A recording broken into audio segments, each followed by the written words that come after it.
একটা পরিবারের সবাই যদি একে একে দানবে পরিণত হতে শুরু করে তাহলে আপনি কাকে বাঁচাবেন আর কাকেই বা মারবেন? কারণ এভিল ডেড বার্নের নতুন ট্রেলার ঠিক এই প্রশ্নটাই আমাদের সামনে ছুড়ে দিয়েছে। একটা দুর্ঘটনায় নিজের স্বামীকে হারানোর পর অ্যালিস নামে এক মহিলা আশ্রয় নিতে যায় তার শ্বশুরবাড়ির নির্জন বাড়িতে।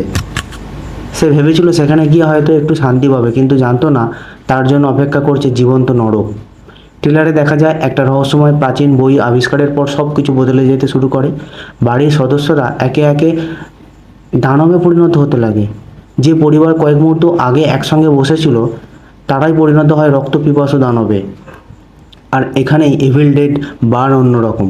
এটা শুধু ভূতের গল্প নয়, এটা একটা এমন পরিবারের গল্প যেখানে আপনার সব থেকে কাছের মানুষই হয়ে উঠতে পারে আপনার সব থেকে বড় শত্রু।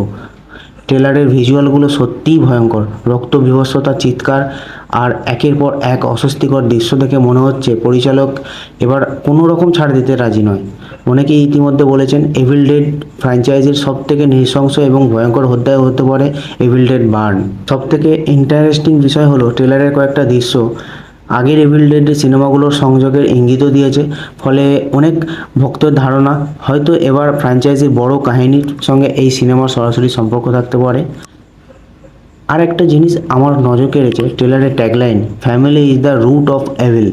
মানে এবার অশুভ শক্তি শুধু কোনো জঙ্গলে বা পরিত্যক্ত কেবিনে নয়, সরাসরি পরিবারের ভেতরেই ঢুকে পড়েছে।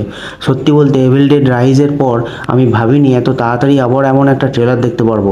কিন্তু এভিল ডেড বার্নের ট্রেলার দেখে মনে হচ্ছে এবার দর্শকদের জন্য অপেক্ষা করছে রক্ত, আতঙ্ক আর পাগলামিতে ভরা এক দুঃস্বপ্ন।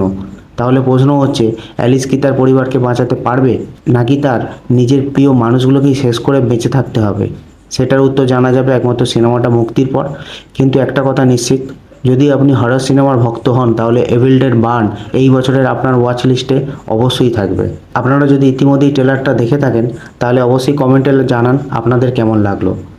আশা করি ভিডিওটা আপনাদেরকে ভালো লেগেছে। যদি ভিডিওটা ভালো লেগে থাকে তাহলে অবশ্যই ভিডিওটা একটা লাইক করবেন, আর আমার চ্যানেলে নতুন হলে চ্যানেলটাকে সাবস্ক্রাইব করে দেবেন। আপনাদের সাপোর্ট খুব দরকার। দেখা হচ্ছে পরের ভিডিওতে। জয় হিন্দ, জয় ভারত।